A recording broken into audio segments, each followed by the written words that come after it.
Good morning guys आज हम बात करेंगे रशियन वीजा के बारे में। ज्यादातर वीडियोस में आपने रशिया जाने के लिए एक ही वीजा के बारे में सुना होगा, वो होगा टूरिस्ट वीजा। ज्यादातर लोग इसी टूरिस्ट वीजा को एक्सप्लेन करते हैं, लेकिन मैं आपको इस वीडियो में बताऊंगा कि रशिया जाने के लिए और कितनी तरह के वीजा का आप उपयोग कर सकते हैं। जी हाँ, ऐसे भी वीजा हैं जिनके लिए आपको पैसा नहीं देना है, बिल्कुल फ्री में आप रशिया घूम सकते हैं। मेरा मकसद ये है कि मैं आपको वो सारी इंफॉर्मेशन दूं जो आपके लिए बेनिफिशियल हो, जिससे आप अपना पैसा बचा सकते हैं। क्योंकि मैं चाहता हूं कि आप लोग भी मेरी तरह ही एक छोटे से बजट में एक अच्छी खासी ट्रेवलिंग कर सके। आपको रशियन वीजा के लिए इसमें बहुत सारी ऐसी इंफॉर्मेशन मिलने वाली है जो दूसरे किसी वीडियो ने आपको नहीं दी होगी। बहुत सारे लोगों ने मुझसे पूछा कि टूरिस्ट वीजा तो 30 दिन के लिए होता है, आपको 1 महीना 10 दिन का वीजा कैसे मिल गया? मैं आपको क्लियर कर देता हूं। यहाँ पे मेरा टूरिस्ट वीजा नहीं था, मैं एक दूसरे ही वीजा पे यहाँ से गया था। वो वीजा कौन सा है वो भी इस वीडियो में हम लोग बात करेंगे। मैं हर एक चीज आपको साथ में एक्सप्लेन करूंगा, कितनी तरह के वीजा हैं, कैसे कैसे आप ले सकते हैं, क्या क्या बेनिफिट्स हैं उन वीजा के। तो हो सकता है कि आपको अपना टूर प्लान करने में आसानी हो। गाइस, सबसे पहले मैं आपको एक चीज बता देता हूँ, रशिया जाने के लिए वीजा लेना बहुत ही आसान है। तो सबसे पहले चलिए हम स्टार्ट करते हैं टूरिस्ट वीजा से। इसके लिए आपको क्या क्या डॉक्यूमेंट्स चाहिए? सबसे पहले आपके पास एक पासपोर्ट होना चाहिए जिसकी वैलिडिटी 6 महीने की बाकी हो। उस पासपोर्ट में आपके 2 ब्लैंक पेजेस होने चाहिए। एक पेज पे लगेगा वीजा का स्टिकर और दूसरे पेज में इमिग्रेशन की स्टैंप्स। तो आपके 2 पेजेस जो है ब्लैंक पेजेस इसमें होने चाहिए। उसके बाद आपको जरूरत पड़ेगी एक इनविटेशन लेटर की। ये इनविटेशन लेटर आपको कहां से मिलेगा? अगर आपका रशिया में कोई दोस्त है, कोई जानने वाला है, तो वो आपको ये इनविटेशन लेटर प्रोवाइड कर सकते हैं। अगर आपका कोई जानने वाला वहां पे नहीं है, तो जिस भी होटल में आपकी बुकिंग है, जिस होटल में आप रुकना चाहते हैं, आप उस होटल से बात कीजिए, वो भी आपको इनविटेशन लेटर प्रोवाइड करेंगे। अदरवाइज बहुत सारी ऐसी वेबसाइट्स हैं आज की डेट में जो 18 से 20 डॉलर में आपको इनविटेशन लेटर प्रोवाइड करती है रशिया के लिए। अब इनविटेशन लेटर के बाद में आपको क्या करना है कि आपको ऑनलाइन रशिया जो रशियन एम्बेसी है उसकी एक लिंक मैं आपके साथ डिस्क्रिप्शन में शेयर करूंगा। वहां पे जाके आपको एक ऑनलाइन फॉर्म सबमिट करना है। जो ऑनलाइन फॉर्म जैसे हम लोग नॉर्मली फॉर्म भरते हैं, जिसमें आपका नाम, डेट ऑफ बर्थ, आपका एड्रेस, आपका जाने का पर्पज, ये सारी चीजें आपको भरनी है और उसको सबमिट करना है। यहाँ पे आपका एक आईडी और एक पासवर्ड भी क्रिएट होगा ताकि आप फ्यूचर में आप अपना ऑनलाइन फॉर्म के स्टेटस को ट्रैक कर सके। इसके बाद आपको इस ऑनलाइन फॉर्म जो आपने सबमिट किया है, इसका एक प्रिंट भी लेना है।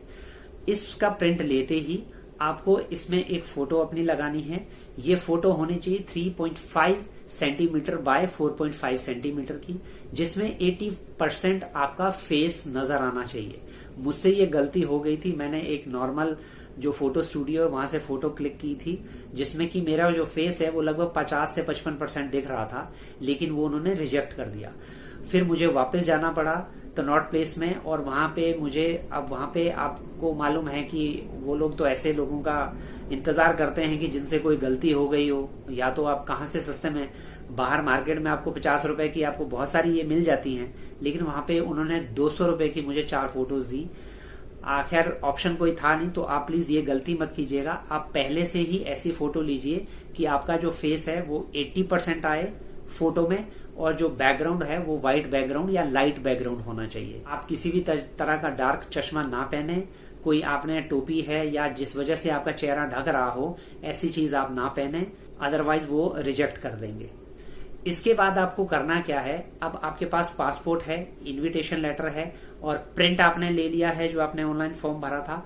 उसके बाद एक ऑप्शन आता है, वहीं पे आपको शेड्यूल करनी है अपॉइंटमेंट।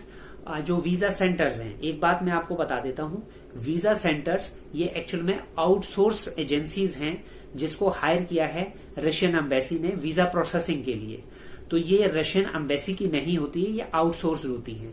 पहले ये वीएफएस की हुआ करती थी, अभी ये किसी और दूसरी एजेंसी को उन्होंने दे दिया है, लेकिन उन्होंने अपना नाम छुपा दिया है। यानी कि जैसे वो होता है ना कि मारुति का शोरूम है तो अब वो मारुति का शोरूम है, जबकि वो डीलर कोई और होते हैं। तो ठीक वैसे ही कुछ उन्होंने किया कि रशियन एम्बेसी को आगे करके अपना नाम पीछे कर लिया है। तो अब उसके बाद आपको अपॉइंटमेंट जिस दिन की आपको मिलती है, आपको ठीक टाइम पे उस दिन वहां पे पहुंचना है। दिल्ली में ये सेंटर कहाँ है वो मैं आपको बता देता हूँ। शिवाजी मेट्रो स्टेशन, जी हाँ, शिवाजी मेट्रो स्टेशन -1 में ही आपको ये ऑफिस मिलेगा। यहाँ पे आपको जाना है, आपका एक नॉर्मल टोकन आपको मिलेगा, लाइन में आपको अपनी बारी का इंतजार करना है। उसके बाद काउंटर पे जाके आपको अपने सारे डॉक्यूमेंट्स, जिसमें कि आपका ओरिजिनल पासपोर्ट, आपका एप्लीकेशन फॉर्म और उसके साथ में इनविटेशन लेटर, ये आपको उनको जाके सबमिट करना है। वो वहीं पे ही आपसे फीस भी ले लेंगे। फीस जो आपको पे करनी है वो पे करनी है 2130 रुपए रशियन एम्बेसी की और 1830 रुपए आपकी जो वो आउटसोर्स एजेंसी है उसका चार्ज। तो टोटल आप वहां पे करोगे 3960 रुपए। दिल्ली के अलावा मुंबई, कोलकाता, चेन्नई में भी ये सेंटर्स हैं। वहां पे आप एक बार गूगल पे सर्च कर लीजिएगा कहाँ पे ये सेंटर्स हैं। वहां पे आपको जाके अपने ये डॉक्यूमेंट सबमिट करने हैं। रशियन एम्बेसी के हिसाब से वो आपको टाइम देंगे 30 दिन का, कि 30 दिन के अंदर अंदर आपका वीजा का आपको स्टेटस पता चल जाएगा। मुझे मेरे जो वीजा का स्टेटस है ये 14 दिन में पता चल गया था।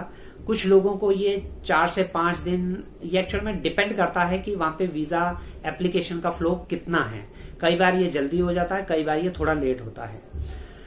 वीजा प्रोसेस करने के लिए एयर टिकट की जरूरत नहीं होती है।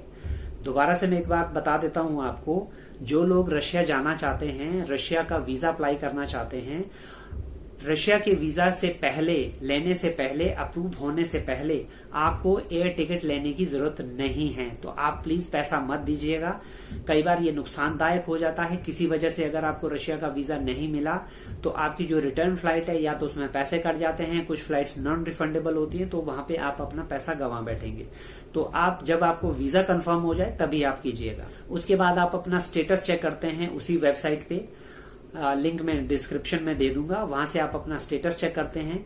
और जिस दिन आपका अप्रूव हो जाएगी, इनफैक्ट आपके पास मेल भी आ जाएगा कि आपका वीजा आप कलेक्ट कर सकते हैं, उस दिन आपको वहां पे जाना है। और जो वीजा कलेक्शन का टाइम है वो 3 बजे से लेके शाम को 5 बजे के बीच का है। अगर कोई लोग वीजा सेंटर दोबारा नहीं जाना चाहते हैं तो आप उनकी एक सर्विस होती है, कुरियर सर्विस, वो 500 रुपए लेते हैं उस कुरियर सर्विस के, यानी कि आपके घर पे ही पूरा पैकेट पहुंचा देंगे जिसमें कि आपका ओरिजिनल पासपोर्ट के साथ में वीजा आपको मिलेगा। तो गाइज ये जो प्रोसेस है ये है एक आम टूरिस्ट वीजा के लिए जो रशिया के लिए नॉर्मल लोग लेते हैं।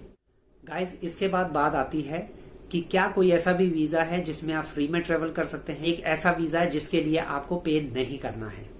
जी हाँ, रशियन फेडरेशन 3 ऐसे उनके रीजन हैं जहां के लिए इंडियन टूरिस्ट को फ्री में वीजा देता है। ये 3 कौन से हैं? ये है कैलिनिनग्राड ओब्लास्ट, लेनिनग्राड ओब्लास्ट और फार ईस्ट में अगर आप घूमना चाहते हैं तो वहां के लिए ये वीजा आपको बिल्कुल फ्री में मिलेंगे। ये एक्चुअल में एक तरह का ई वीजा है जो कि आपको ऑनलाइन ही अप्लाई करना है, ऑनलाइन ही आपको सबमिट करना है। इस वीजा की क्या कंडीशन है वो मैं आपको बता देता हूँ। गाइज ये वीजा वैलिड है उस पार्टिकुलर रीजन के लिए जहां के लिए ये वीजा इशू हुआ है। जैसे कि सपोज अगर आप सेंट पीटर्सबर्ग जाना चाहते हैं, रशिया में सेंट पीटर्सबर्ग बहुत ही फेमस जगह है। ज्यादातर जो टूरिस्ट हैं वो मॉस्को या सेंट पीटर्सबर्ग जाते हैं। तो सेंट पीटर्सबर्ग अगर आप घूमना चाहते हैं या लेनिनग्राड इलाके में कहीं पे भी घूमना चाहते हैं तो उस रीजन के लिए आपको नॉर्मल टूरिस्ट वीजा लेने की जरूरत नहीं है। आप ई वीजा अप्लाई कीजिए और ये फ्री वीजा है, इसके लिए आपको कुछ पैसे भी नहीं देने, ना ही आपको किसी वीजा सेंटर पे जाने की जरूरत है, किसी तरह के कोई डॉक्यूमेंटेशन की जरूरत है। आप घर बैठे बैठे ये वीजा अप्लाई कीजिए और रशिया घूम के आ जाइए। इस वीजा की जो वैलिडिटी है ये रहेगी 30 दिन, लेकिन आप घूम सकते हैं सिर्फ 8 दिन। यानी कि अगर आज आपको ये वीजा इश्यू किया जाता है तो आज से 30 दिन तक ये वीजा की वैलिडिटी होगी। इन 30 दिनों के अंदर अंदर आप एक बार रशिया में एंटर कर सकते हैं सिर्फ 8 दिन के लिए। ये आप जिस दिन एयरपोर्ट पे पहुंचोगे उस दिन से लेके ये 8 दिन के लिए वीजा आपका वैलिड होगा। यानी कि अगर आप एक नॉर्मल कोई भी एक रीजन देखना चाहें तो 8 दिन बहुत होते हैं घूमने के लिए, तो आपको नॉर्मल वीजा लेने की जरूरत नहीं पड़ती है। लेकिन इसमें आपको एक चीज ध्यान रखना है, इस वीजा पे आप रशिया के दूसरे किसी पार्ट में नहीं जा सकते हैं। यानी कि अगर आप व्लादिवोस्टॉक घूमने गए हैं तो फिर आप मॉस्को या फिर सेंट पीटर्सबर्ग नहीं आ सकते हैं। ये पार्टिकुलरली उसी रीजन के लिए वैलिड होता है ये। लेकिन अगर आप रशिया की बहुत सारी सिटीज घूमना चाहते हैं, उनके लिए ये वीजा नहीं है। ये वीजा सिर्फ एक रीजन के लिए है, उस रीजन के अंदर में। अब वो रीजन कैसा होता है ये मैं आपको थोड़ा सा एक्सप्लेन कर देता हूँ। ये लोग कहते हैं उसको ओब्लास्ट। जैसे हमारे यहाँ पे स्टेट होता है, मान लीजिए हिमाचल प्रदेश है, पंजाब है, हरियाणा है, ये उस तरह का उसको बोलते हैं ओब्लास्ट। यानी कि अगर किसी को सिर्फ हिमाचल घूमना है, सपोज एक कोई टूरिस्ट आया है बाहर से, रशिया से, और उसको हिमाचल घूमना है, उसने देखा इंटरनेट पे हिमाचल बहुत सुंदर है कि चलो भैया हिमाचल घूमे और मुझे कहीं नहीं घूमना है, तो यानी कि अगर वो सिर्फ हिमाचल जाता है तो उसको टूरिस्ट वीजा की लेने की जरूरत नहीं पड़ेगी एज पर दी रशियन फेडरेशन। तो ठीक वैसे ही ये पूरे एक ओब्लास्ट के लिए वैलिड रहता है। आप वहां पे जहां मर्जी घूमिए, आप कंट्री साइड जाइए या आप वहां के जो छोटे शहर है वहां पे घूमिए, लेकिन आप उस ओब्लास्ट से बाहर नहीं आ सकते हैं। वो आपको इंटरनेट पे पता चल जाएगा कि क्या क्या जगह आप वहां पे घूम सकते हैं।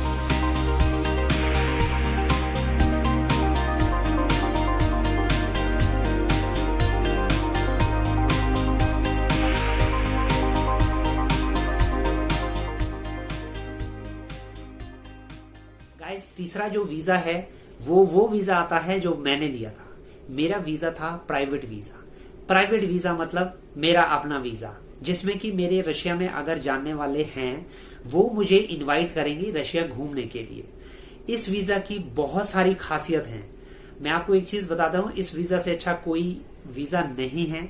लेकिन हाँ ये है, आपका कोई वहां पे जानने वाला होना चाहिए, आपका कोई दोस्त होना चाहिए जो वहां से आपको इनवाइट करे। सबसे पहली बात, इस वीजा की जो वैलिडिटी होती है वो सारे वीजा से ज्यादा होती है। इस वीजा की वैलिडिटी होगी 90 डेज, यानी कि 3 महीने। 3 महीने तक आप रशिया में घूम सकते हैं। पूरा रशिया जहां मर्जी आप जाना चाहें आप जा सकते हैं। प्राइवेट वीजा के लिए आपका रशिया में कोई दोस्त या कोई जानने वाला होना चाहिए जो आपको रशिया घूमने के लिए इनवाइट कर सके। वो आपको एक इनविटेशन लेटर बनाते हैं, उनकी जो एक्सटर्नल अफेयर मिनिस्ट्री है वहां से 1400 रूबल देके वो इनविटेशन लेटर बनेगा। इसके साथ में वही आपका पासपोर्ट 6 महीने के लिए वैलिड होना चाहिए, 2 ब्लैंक पेजेस, और वही फोटोग्राफ 3.5 बाय 4.5 सेंटीमीटर की। बस इसके अलावा इस वीजा के लिए तीसरी कोई रिक्वायरमेंट नहीं है। इस वीजा के लिए कोई आपसे ये नहीं पूछेगा कि आप क्यों जा रहे हो, कहाँ जा रहे हो, कहाँ रुक रहे हो, कोई आपसे क्वेश्चन नहीं किया जाएगा। अगर आपके कोई ऐसे लोग हैं रशिया में तो आप इसका फायदा ले सकते हैं। इससे अच्छा वीजा कोई नहीं है। 3 महीने तक आप रशिया घूम सकते हैं। हालांकि मुझे जो ये वीजा मिला था, क्योंकि मेरे पास 3 महीने घूमने का टाइम नहीं था, तो मैंने इसको अप्लाई किया था 1 महीना 10 दिन के लिए। मैंने 1 महीना 10 दिन के लिए क्यों किया था? क्योंकि मैंने जो चीपेस्ट फ्लाइट है वो मुझे 1 महीने 10वें दिन बाद जो है मुझे चीपेस्ट फ्लाइट मिल रही थी। तो मैंने सोचा कि भैया मुझे बस इतना ही चाहिए, 1 महीना बहुत होता घूमने के लिए। प्रोसीजर वैसे ही है। आपको जो डॉक्यूमेंट्स है वो ऑनलाइन आपको फिल करना पड़ेगा। इसमें सिर्फ आपको टूरिस्ट वीजा की जगह पे प्राइवेट वीजा सेलेक्ट करना होगा ऑनलाइन। उसके बाद आप जाके वीजा सेंटर पे जाके सेम वैसे ही जैसे टूरिस्ट वीजा के लिए एप्लीकेशन डिपॉजिट होती है वैसे ही आप करेंगे। इसमें थोड़ा सा टाइम आपको लग जाता है, 14 दिन। नॉर्मल टूरिस्ट वीजा आपको जल्दी मिल सकता है, लेकिन इसमें क्योंकि जो होस्ट हैं हमारे, उनका भी थोड़ा वेरिफिकेशन वहां पे होता है सरकार द्वारा। उनकी सरकार द्वारा, वो मुझे मालूम नहीं है कैसे होता है, लेकिन हाँ उन्होंने मुझे बताया था कि उनके पास 1-2 बार फोन कॉल्स आती हैं कि आप किसी को बुला रहे हैं। लेकिन आपकी टेंशन यहाँ पे पूरी खत्म हो जाती है। आपसे कोई नहीं पूछेगा आप कहाँ जा रहे हो, क्यों जा रहे हो, होटल के वाउचर कहाँ हैं, क्या आपका आइटिनरी प्लान है, कोई यहाँ पे आपसे कुछ नहीं पूछेगा। ये एक तरह का गेस्ट वीजा है कि अगर कोई गेस्ट बुला रहा है तो हम गेस्ट से नहीं पूछेंगे, हम होस्ट से पूछेंगे। रशियन जो सरकार है वो सिर्फ हमारे होस्ट से ही बात करेगी, हमसे बात बिल्कुल नहीं करेगी। तो घूमने के लिए इससे अच्छा भी कोई वीजा मुझे नहीं लगता हो सकता है। सिर्फ ये है कि आपका वहां पे कोई जानने वाला होना चाहिए, वो ऐसे जानने वाले होने चाहिए इनविटेशन लेटर आपको दे सके। तो गाइज ये कुछ वीजा मैंने एक्सप्लेन किया रशिया के बारे में। उम्मीद है आपको काफी सारी इन्फॉर्मेशन मिली होगी रशियन वीजा के बारे में। एक इन्फॉर्मेशन मैं आपको और दे देता हूं जो आपको इंडिया में कोई नहीं देगा। 1 जनवरी 2021 के बाद रशियन फेडरेशन सिर्फ और सिर्फ ई वीजा देगा, जिसमें कि लगभग उन्होंने 18 कंट्रीज चूज की हैं, जिसमें से भारत का भी नाम है। उसके बाद लेकिन ये वीजा वैलिड होगा 16 दिन के लिए। 16 दिन के लिए ये वैलिड होगा और इसकी फीस होगी $50। तो ये जिनको 2021 में सफर करना है उसके अपडेट्स अभी तक पूरी तरह से नहीं आए हैं। जैसे ही कोई अपडेट्स आते हैं तो इसके बारे में मैं एक नया वीडियो फिर उसके बाद लेके आ जाऊंगा। लेकिन इतना कंफर्म है कि ये 2021 के बाद में ये वीजा सेंटर्स वगैरह कुछ नहीं रहेंगे। ये आप ऑनलाइन रशिया के लिए वीजा अप्लाई कर पाएंगे खुद ही, और खुद ही अप्रूव होगा, खुद ही आप रशिया पहुंच जाओगे। तो गाइज, मुझे उम्मीद है कि आपको काफी सारी इन्फॉर्मेशन मिली होगी वीजा के बारे में। आपको ये वीडियो कैसा लगा कमेंट जरूर कीजिएगा। आपका बहुत बहुत धन्यवाद।